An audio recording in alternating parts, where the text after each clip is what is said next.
Hey, what do you say? I haven't tell you that. You are speaking aloud. Let's talk about the affairs silently. Hello viewers, আসসালামু আলাইকুম। সবাইকে স্বাগত জানাচ্ছি গ্রামলি English class পিডিতে। সঙ্গে আছি আমি Delwar Sourav, lecturer in English. তো আজকের ক্লাসে আমরা আলোচনা করব ইংরেজি ভাষায় ব্যবহৃত চারটি গুরুত্বপূর্ণ ভার্ব নিয়ে। ভার্বগুলি হলো সেই, স্পিক, সেই, টেল, স্পিক অ্যান্ড টক। এই ভার্বগুলি ব্যবহার ক্ষেত্রে প্রায়শই আমাদের ভুল হয়, অথবা অনেকে আমরা জানি না যে এই ভার্বগুলির সঠিক ব্যবহার কী।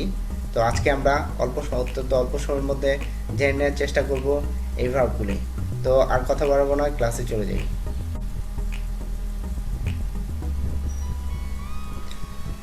Let's get started with the class. How to use say. Say indicates to express something using words. এই শব্দ ব্যবহার করে কোনো কিছুকে প্রকাশ করা, প্রকাশের ক্ষেত্রে আমরা say ব্যবহার করি। দেখো যে এটা আমরা বিভিন্ন পার্সন এবং টেন্সের সাথে প্র্যাকটিস করার ক্ষেত্রে ব্যবহার করতে পারি। যে I say, you say, we say, they say, অথবা হি সেজ, শি সেজ, ইট সেজ, রিনা সেজ। এইভাবে তোমরা স্ক্রিনে দেখতে পাচ্ছ, এইভাবে তোমরা অবশ্যই প্র্যাকটিস করবে। এখন আমরা মূল বিষয়ে চলে আসি যে সেই ভার্বের পরে, সেই ভার্ব ব্যবহারের ক্ষেত্রে যে রুলসটা, সেই ভার্বের পরে সরাসরি অবজেক্ট বসে না। অবজেক্ট এরকম যে মি, দেম, ইউ, মাই, এরকম অবজেক্টগুলি সেই ভার্বের পরে বসে না, এটা তোমাদের খেয়াল রাখতে হবে। সেই ভার্বটা আমরা সাধারণত রিপোর্ট স্পিচে ব্যবহার করে থাকি। রিপোর্ট স্পিচ মানে হলো যে তুমি অন্য কারো একটি স্পিচ যখন তুমি কারো কাছে রিপোর্ট করবে, মানে অন্য কারো কাছে বলবে, তখন কিন্তু এটা একটা রিপোর্ট স্পিচ হবে। এক্ষেত্রে এই ভার্বটা ব্যবহার হয়ে থাকে। এখন দেখো যে Ayesha said she would be back soon. দেখো এই কথাটি যে আয়শা বলেছিল সে ফিরে আসবে, এই কথাটা কিন্তু অন্য আরেকজন বলতেছে, বা আমি বলতেছি যে Ayesha said that she would be back soon. এই যে এটা দ্বারা কী বলছে যে আই এম রিপোর্টিং সামথিং, আমি কোনো একটি ব্যাপারে বা আয়শার ফিরে আসার ব্যাপারে রিপোর্ট করছি। এরকম ক্ষেত্রে আরেকটা উদাহরণ দেখি। দেখো the weather man said it would rain today. যে আবহাওয়া বার্তা প্রকাশ করা সেই ব্যক্তিটি বলতেছে যে আজ বৃষ্টি হতে পারে, এরকম ক্ষেত্রে। তাহলে আমরা সেই ভার্ব, আমি বলেছি যে সেই ভার্বের পরে সরাসরি অবজেক্ট বসে না। তাহলে কীভাবে বসবে, যে সেই প্লাস টু প্লাস পার্সন, এই স্ট্রাকচারে বসতে পারে। তোমাকে লিখতে হবে সেই, তারপরে লিখতে হবে টু, তারপরে পার্সন, হ্যাঁ, প্রেপোজিশন টু সেই ভার্বের পরে নিয়ে আসতে হবে। দেখো পরবর্তী এক্সাম্পলটা দেখি যে she said to her student to study English daily. দেখো সেড এবং হার এর মাঝখানে আমরা প্রেপোজিশন টু বসাইছি, তো এইভাবে ব্যবহার করতে হবে। পরবর্তীভাবে দেখো my brother said to me to read newspaper everyday. তাহলে সেড এবং মি এর মাঝখানে প্রেপোজিশন টু ব্যবহার করতে হয়েছে, এটা হলো এর সঠিক নিয়ম। তাহলে আমরা জানলাম সেই ভার্বের পরে সরাসরি অবজেক্ট বসে না, অবজেক্ট বসাতে হলে প্রেপোজিশন টু বসাতে হয়। এই ছিল সেই। এখন আমরা দেখব tell. Tell indicates to give information to a person. যে সেই ভার্বটি দ্বারা আমরা কী করি, কারোর কাছে কোনো একজন ব্যক্তিকে ইনফরমেশন দিয়ে থাকি, তথ্য দিয়ে থাকি। এখন দেখো যে সেই ভার্বটাকে অনুরূপভাবে আমরা প্র্যাকটিস করবো। আই টেল ভার্বটাকে I tell, you tell, we tell, they tell, অথবা she tells, he tells, Rina tells, it tells, এইভাবে I am telling, I will tell, I told, I have told, just এইভাবে এই ভার্বটাকে আমরা প্র্যাকটিস করে নেব। এখন দেখো টেল ভার্বের পরে সরাসরি অবজেক্ট বসে। পার্থক্যটা দেখো, টেল ভার্বের পরে সরাসরি অবজেক্ট বসাতে হয়, তোমরা স্ক্রিনে দেখতে পাচ্ছ। এখন দেখো আমরা একটা উদাহরণ দিই যে I told my son to brush his teeth. I told my son to brush his teeth. দেখো যে টোল্ডের পরে মাই সান, মাই প্রনোমিনাল অবজেক্ট যেটা, সেটা কিন্তু সরাসরি চলে আসছে, কোনো প্রেপোজিশন দরকার হয় নাই। এটা একটু খেয়াল করবে। আমরা আরেকটা উদাহরণ দেখি। The teacher told the class to do their homework. The teacher told the class to do their homework. দেখো এখানে দ্য টিচার টোল ভার্বের পরে সরাসরি অবজেক্ট চলে আসছে দ্য ক্লাস, এখানে কিন্তু কোনো প্রেপোজিশন দরকার হয়নি। এই ব্যাপারটা খেয়াল করতে হবে। আমরা আরেকটা উদাহরণ দেখি যে you forget to tell me to bring my cellphone. যে তুমি আমার সেলফোন আনার কথাটা বলতে ভুলে গেছো। এখন দেখো টেল ভার্বের পরে সরাসরি আমরা অবজেক্ট ব্যবহার করেছি, মি ব্যবহার করেছি, কোনো ব্যবহার করিনি, আমরা কোনো প্রাপোজিশন বা অন্য কোনো কিছু ব্যবহার করিনি। তো আমরা জানতে পারলাম যে টেল ভার্বের পরে সরাসরি অবজেক্ট বসে, এটা হলো মূল পার্থক্য। এখন দেখো আমরা দেখব স্পিক, যে সেই এবং টেল ভার্বের মধ্যে মূলত পার্থক্য কি, সেই ভার্সেস টেল এবং সেই এর মধ্যে পার্থক্যটা আমরা জেনে নেব। দেখো যে she said to them, to said plus to plus object them, এভাবে আমরা ব্যবহার করেছি, বিষয়টা তোমরা খেয়াল করবে। আমরা এখন দেখব টেল।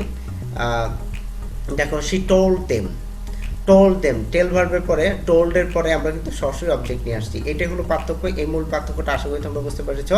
এখন আমরা দেখবো স্পিক ভার্বটিকে। দেখো হাউ টু ইউজ স্পিক আমরা কীভাবে ব্যবহার করব, যে এটা আমরা অনুরূপভাবে আগে যেভাবে দেখাইলাম, যেভাবে তোমরা প্র্যাকটিস করবে, আই স্পিক, ইউ স্পিক, তারপর শি স্পিক্স, হি স্পিক্স, এইভাবে তোমরা প্র্যাকটিস করে নেবে। এটা একটি স্পিক ভার্বটি একটি irregular verb.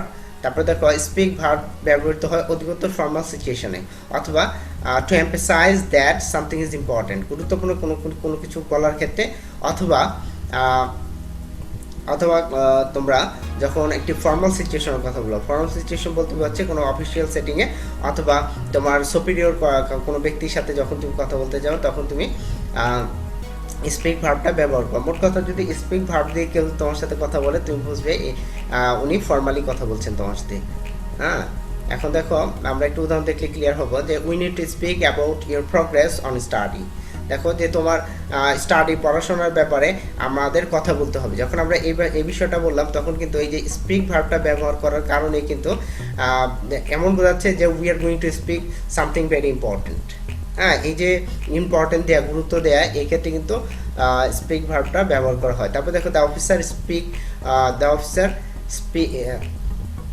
Officer speaks with his client about opening a bank account. যে অফিসার তার ক্লায়েন্টের সাথে একটি ব্যাঙ্ক অ্যাকাউন্ট খোলার ব্যাপারে কথা বলছে। এখানে স্ক্রিনে তোমরা দেখতে পাচ্ছ, এখানে অফিসার স্পিক ভার্বটা লেখা হয়েছে, এটা আসলে স্পিক্স হবে, স্পিক হবে না স্পিক্স, মানে শেষে একটা অ্যাস যুক্ত হবে, তারপর সিঙ্গল নাম্বার। তাহলে দেখো এখানে অফিসার তার অফিসিয়াল সেটিংয়ে একজন ক্লায়েন্টের সাথে, অপরিচিত একজন ক্লায়েন্টের সাথে কথা বলতেছে, তাকে অবশ্যই ফর্মালি কথা বলতে হবে, তাই সে স্পিক ব্যবহার করতেছে। তো আশা করি বুঝতে পেরেছো। এখন দেখো হাউ টু ইউজ টক। হ্যাঁ, টক ভার্বটা আমরা ব্যবহার করবো, I talk, you talk, we talk, they talk, এইভাবে তোমরা প্র্যাকটিস করে নিবে। এখন দেখো, আর টক ভার্বে যে পাস্ট পার্টিসিপল, এই উচ্চারণটা একটু খেয়াল করো, এটা হবে talked, talked, talked, talked, talked, এইভাবে তোমরা টকড, এইভাবে তোমরা শব্দটাকে ভার্বটাকে উচ্চারণ করবে। দেখো টকের ব্যবহার হয় in a more relax setting, আরেকটু রিল্যাক্স পাবে। রিল্যাক্স বলতে বলছি যে অথবা একটি ইনফর্মাল এনভায়রনমেন্টে, ইনফর্মাল কনভারসেশনের ক্ষেত্রে আমরা টক ভার্বটা ব্যবহার করে থাকি। যে স্পিক ব্যবহার করি ফর্মাল, এবং ইনফর্মাল ব্যবহার করে টক। দেখো sorry, who were you talking with, যে একজন আরেকজনকে বললো দুঃখিত, তুমি কার সাথে কথা বলতেছিলে, এই যে ব্যাপারটা। দেখো সে বলতেছিল I was talking with my mom, আমি আমার মায়ের সাথে কথা বলছি। কেউ যদি আমরা যখন মায়ের সাথে কথা বলি, তখন কিন্তু আমরা ফর্মালি বলি না, ইনফর্মালি বলি, অথবা রিল্যাক্স সেটিংয়ে বলি। কোনো সচেতনতা বা ওই ধরনের ফর্মাল যেই এটিকেটগুলি মেনটেন করতে হয়, ওগুলো আমরা করি না, এমন ক্ষেত্রে আমরা ব্যবহার করে থাকি। তারপর দেখো টক ভার্বটি আবার চ্যাট ভার্বের চেয়ে বেশি ফর্মাল। হ্যাঁ, চ্যাট আমরা প্রায় সেই আলাপচারিতা বা আলাপ আলোচনা বা কথা বলার ক্ষেত্রে চ্যাট ভার্বটা ব্যবহার করে থাকি, কিন্তু চ্যাট ভার্বটির চাইতে এই চ্যাট ভার্বটির চাইতে টক ভার্বটি কিন্তু একটু বেশি ফর্মাল। একটা উদাহরণের মাধ্যমে আমরা দেখে থাকি যে I love chatting with my bats over a cup, যে এটা কিন্তু একটু ফর্মাল হলো, যে চায়ের আড্ডায় আমি আমার বন্ধুদের সাথে আড্ডা দিতে, গল্প করতে পছন্দ করি। এই যে দেখো এখানে কিন্তু চ্যাট ভার্বটা ব্যবহার করা হয়েছে। আমি বললাম যে টক ভার্বটা চ্যাট ভার্বের চাইতে একটু বেশি ফর্মাল। তো দেখো আমরা এবার দেখবো চ্যাট এবং টক ভার্বের মধ্যে পার্থক্যটা কি, যে স্পিক এবং টক ভার্বের মধ্যে পার্থক্যটা হলো, দেখো আই স্পিক টু, মানে এই বিভিন্ন প্রাপোজিশন, স্পিক এবং টক এই দুইটা ভার্বের পরেই বিভিন্ন প্রাপোজিশন ব্যবহার হতে পারে, যেমন আই স্পিক টু, অথবা I talk to, I speak with, অথবা আই টক উইথ, অথবা আই স্পিক অ্যাবাউট, অথবা আই টক অ্যাবাউট। এখন দেখো ব্যাপারটা যে তো তোমার পার্থক্যটা হলো যে স্পিক ব্যবহার হবে ফর্মাল সিচুয়েশনে, ফর্মাল কনভারসেশনে, বা টক ব্যবহার করতে হবে ইনফর্মাল কনভারসেশনে বা ইনফর্মাল কোনো একটি সিচুয়েশনে, যখন আমরা ইনফর্মালি কথা বলতে যাব। এখন দেখো সতর্কতার একটি বিষয় লেখা হয়েছে, যে সতর্কতায় বলতে কি, we need to talk, we need to speak. যদি আমাদের এমন হয় যে কেউ আমাদের বলতেছে, মনে করো একজন এসে বললো I need to speak with you.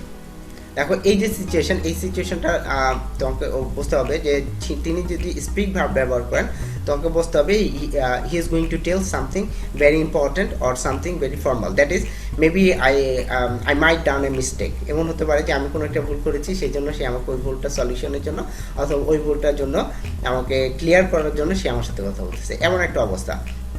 আর যদি বলো উই নিড টু টক, তাহলে উই নিড টু টক যখন বলবা তখন কিন্তু ব্যাপারটা ন্যাচারাল থাকবে, স্বাভাবিক থাকবে, এখানে কোনো সাসপেকশনের কোনো সমস্যা নেই। তারপর দেখো I speak English, I speak Bangla. যখন তোমরা একটা ভাষার ক্ষেত্রে ব্যবহার করবে স্পিক ভার্বটা, তুমি ভাষা জানো, ভাষায় কথা বলতে পারো, এমন কথাটা বোঝানোর জন্য যখন তোমরা ব্যবহার করবে, তখন কিন্তু তোমরা স্পিক ভার্বটি সরাসরি ব্যবহার করবে, যে I speak English, I speak Arabic, I speak Spanish, এরকম তোমরা বলতে পারবে। কিন্তু তোমরা যদি এই ভাষা জানা বা ভাষার কথা বলার ক্ষেত্রে তোমরা যদি টক ভার্বটা ব্যবহার করতে চাও, তাহলে তোমাকে অবশ্যই you have to use preposition before the after the verb talk. দেখো আই টকড ইন ইংলিশ, যে আমি ইংরেজিতে কথা বলতাম, অথবা আই টকড ইন বাংলা। দেখো এইভাবে কিন্তু তোমাকে ভার্বটা ব্যবহার করতে হবে। এখন দেখো আমরা আমাদের ক্লাসের একেবারে শেষ পর্যায়ে চলে এসেছি। এখন আমরা আজকের ক্লাসটা তোমাদের কেমন লাগলো সেটা তোমরা অবশ্যই আমাকে কমেন্ট করে জানাবে, এবং আমাকে তোমরা এটাও জানাবে যে যখন তোমরা ছোট ছিলা, তোমাদের মায়েরা তোমাদেরকে কি বলতেন। হ্যাঁ, যেমন ধরো আমি একটু উদাহরণ দিচ্ছি, যে what did your mother said when, what did your mother say when you were younger. তুমি যখন ছোট ছিলে তখন তোমার মা তোমাকে কি বলতেন। এই প্রশ্নটার উত্তর এমন হতে পারে যে my mother said to me to get up early in the morning, অথবা এমন হতে পারে যে my mother told me to get up early in the morning, এমন হতে পারে। এই দুইভাবে আমরা উত্তরটা দিতে পারি। আমরা জাস্ট বোঝাতে চাইলাম যে সেই ভার্বের পরে টু প্লাস পার্সন বসবে, অবজেক্ট বসবে প্লাস, আর টেল ভার্বের ক্ষেত্রে টেল প্লাস সরাসরি অবজেক্ট বসবে। এই ছিল আজকের ক্লাস, আশা করি তোমরা বুঝতে পেরেছো। আল্লাহ হাফেজ।